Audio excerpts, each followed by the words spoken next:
From Barangaroo Studios, the AusBiz COB is the key stuff you need to know about the day in business and finance. Hi there, welcome to the COB. I'm Nadine Blaney on this Monday afternoon. It is really good to be here with you. Look, not crash hot out there for the local market. If we bring it up on screen here, that's the COB Australia Index, which has closed down by 0.4%. Some really big falls coming through in some names associated with reporting season. Of course, the opposite happened as well today, but also seeing some pretty pronounced selling when it comes to gold. We did see the price of gold come off on Friday, and that is part and parcel, a bit of profit taking coming through. There's some concern right now about Woodside's dividend. It did update the market today on gas reserves. Woodside shares are off by 3%. Look, I'll get to all of those sort of stories, but the big themes are, that we're off this record high. We've got the banks really weighing, and that includes Westpac with its quarterly. It includes Bendigo and Adelaide Bank taking a really big dive as well today. And it's also coming as we get some good news from the likes of Bluescope Steel. So Bluescope, as you well know, it does have operations in the US state of Ohio. Well, I looked at its initial results release and thought it was pretty interesting. There was nothing overtly mentioned about the US tariff situation and how it might benefit. But in subsequent analyst calls, of course, the company has said that it expects tariffs to be a good thing for the company, which I would have assumed that would be the case. If the US has an insatiable demand for steel, then it's got to get it from countries that, aren't China and it sees as being favoring their own economies, then it would make sense that Bluescope's US operations would do well off the back of that. And not only that, but we've been talking plenty about the great rate debate. We are getting an RBA board meeting result tomorrow, 2:30 p.m. as per usual. So the two-day meeting is ongoing right now. Market is pretty much fully pricing in 25 basis point interest rate cut. It would be, many have told us, a big loss of faith if we didn't see that cut coming through, because the market is so sure that it's going to happen. But I wonder if we get a cut that's not quite 25 basis points, maybe something to bring us back to the quarterly intervals, 4.25, 4.5, 4.75. Maybe we go from 4.35 to 4.25, just putting it out there. Of course, we are keeping our eye on the sectors today. I mentioned the banks just having a really tough go of it. And it was one of the biggest sectors. In fact, financials were, I think, the biggest weight. Macquarie Group was mentioned today with one of my guests, Richard Hemming from Under the Radar Report. He likes that company, still sees a little bit of value, trading below PE of Commonwealth Bank. Gold, I mentioned, really some steep falls here across the board. As you can see, Northern Star down by 3.4% to $17.86.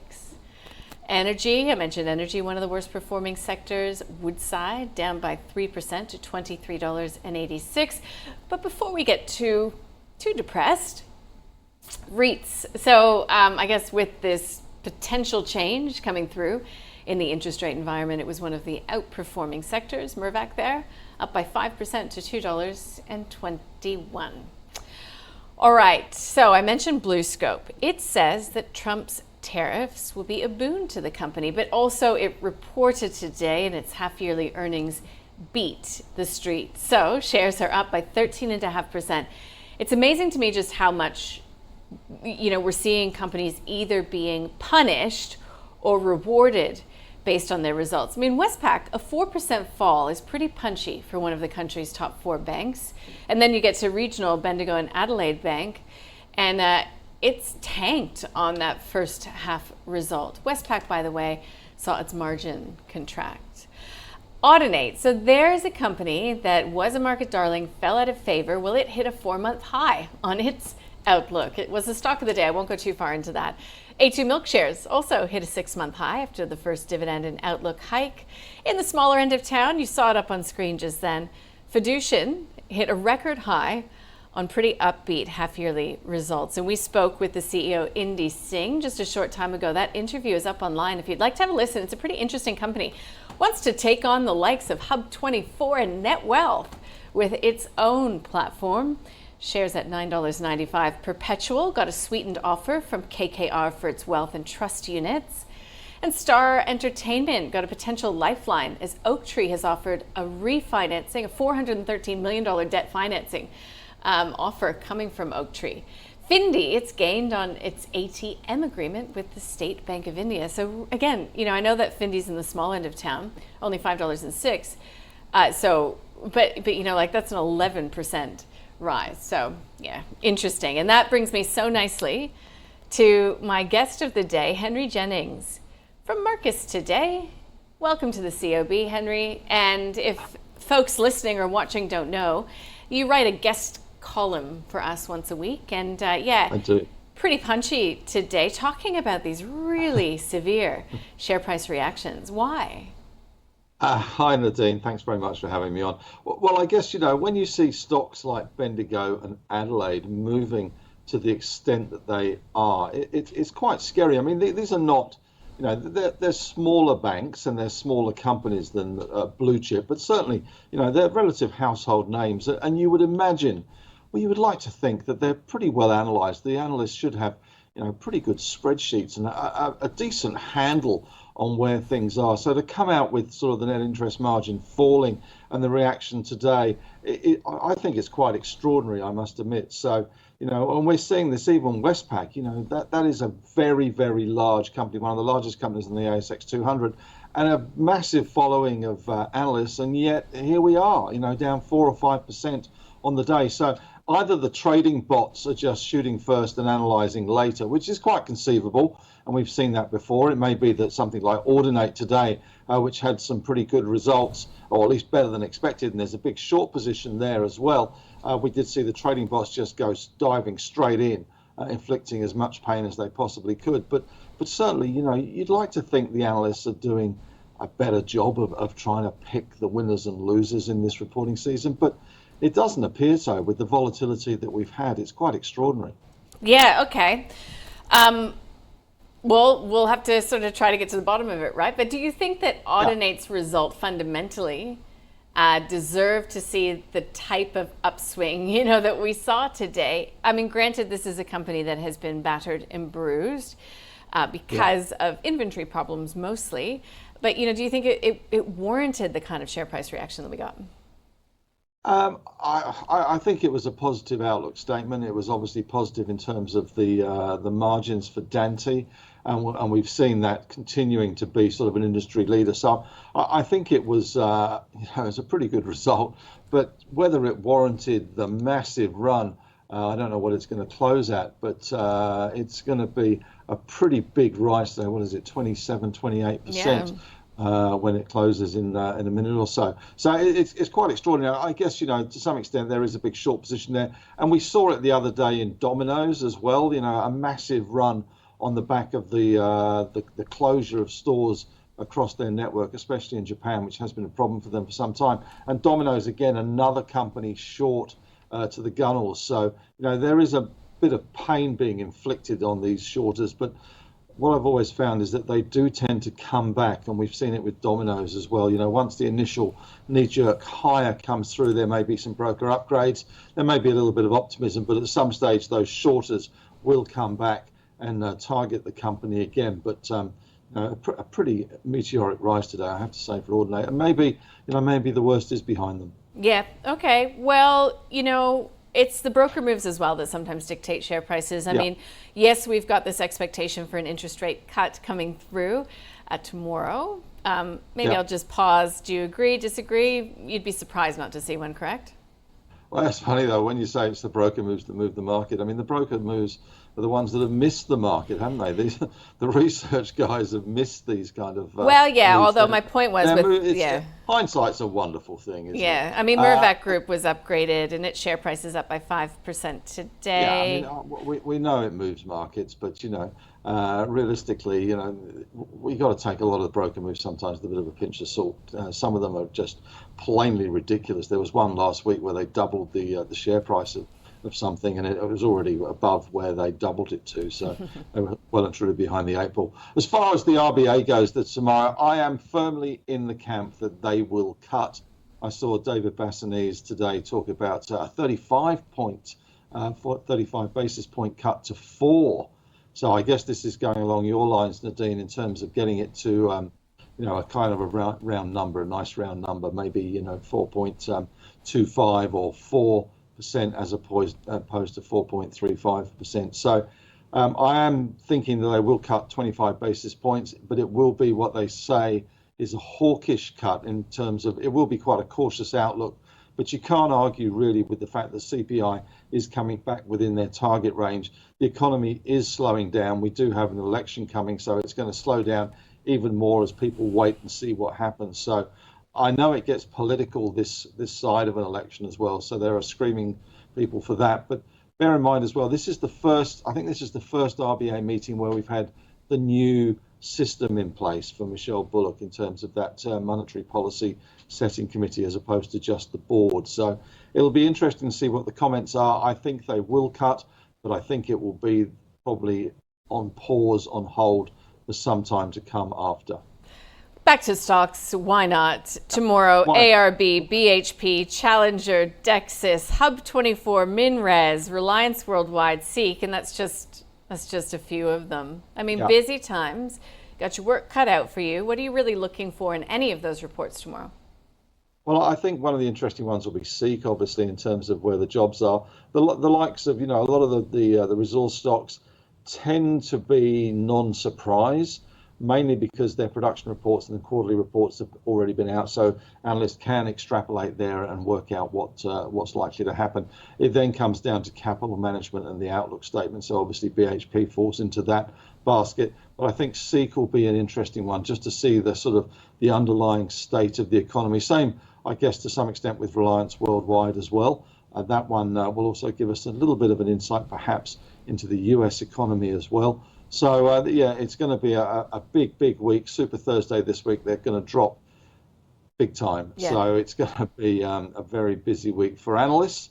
And maybe I'm being a bit cruel on analysts taking a pop at them this afternoon. But I don't think they're going to take you out for lunch anytime soon, Henry, but that's okay. You know what? They never do.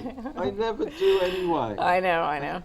Okay, so I was just thinking, one of the key themes, I think, that I'm noticing still in a lot of these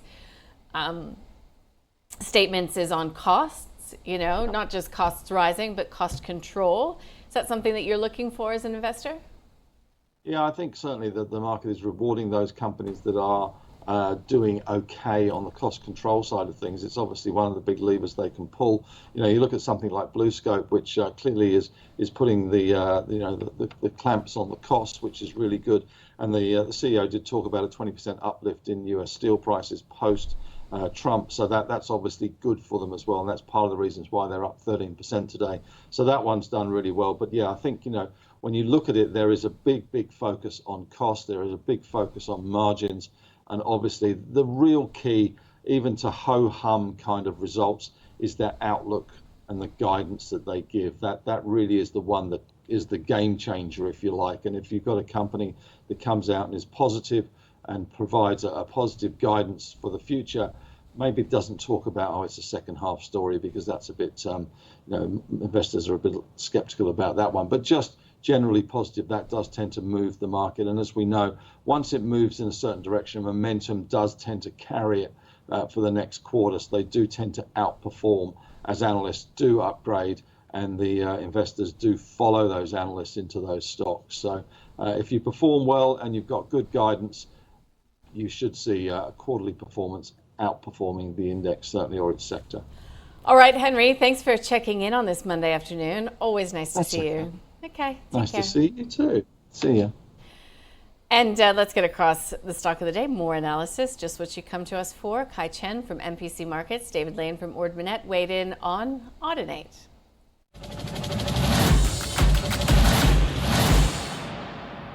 Key thing is to mention that it was better than expectations. So I think the market was pricing in a lot worse.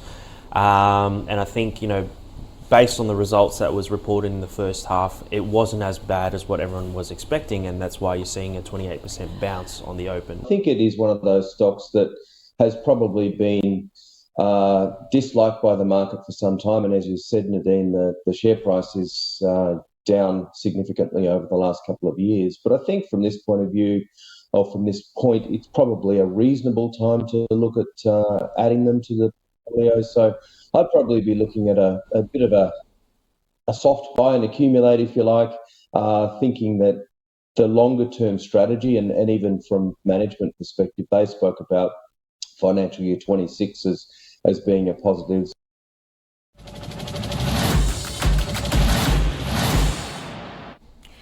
Well, Audinate, what we were just listening to, the best performer on the day in percentage terms, up by 26% by the end of the session. That's pretty big. A2 Mall also had a big move, up by 19% to $7.10. So really talking up, its prospects not only here but in China. Also, just seeing some Wilson's analysts weighing in, saying that it's likely to prompt further upgrades coming through, with this gain of market share across many channels in China. There's Bluescope, solid half year, up 14%. Some pretty positive comments coming from the CEO in relation to how it will benefit or could benefit if this tariff regime gets put into place as expected in the US. Star, I already talked about. Oaktree and Zipco up 8% to $2.45. The laggards, though, Bendigo and Adelaide Bank, swift and sharp reaction, did not recover through the day, down by 16% to $11.37. And what we've got next, we've got AMP, Suncorp, Westpac, De Grey Mining, all amongst the laggards, the worst performers. Small to mid-cap space, I wonder if Findy will be on that list. There you go, up 11% to $5.06. Interesting to see Hum Group there as well, up by 11% to 69 cents per share. And flipping the page, we can take a look at some of those losers, bottom movers, laggards. FBR down by 45%. Tyvan down by 9% to 10 cents per share. All right, what do we have happening overnight? Well, in the Eurozone, we are expecting to see the trade surplus to widen slightly in December, but the overall downtrend to remain in place. We've got a U.S. public holiday for President's Day, but we will hear from the FOMC members Bowman and Harker. Here tomorrow, well, we've already touched upon it, but the big one at 2:30 is the RBA interest rate decision. That's followed up, of course, by the media conference held by Governor Michelle Bullock. Also earnings, BHP, AUB, Goodman Group, James Hardie, Minres, and Seek, just to name a few. So let's take a look at this market to finish this session. It is up by, down by 0.4%. So it was not a smashing start to this trading week after hitting record highs once again last week. But as we've mentioned, a lot looming on the horizon. We've got still an eye on the United States and the US president there and his administration and what they will do in terms of geopolitics, trade, and the like. So tomorrow's another day. Let's see what it brings, and we look forward to bringing it to you from 9:45.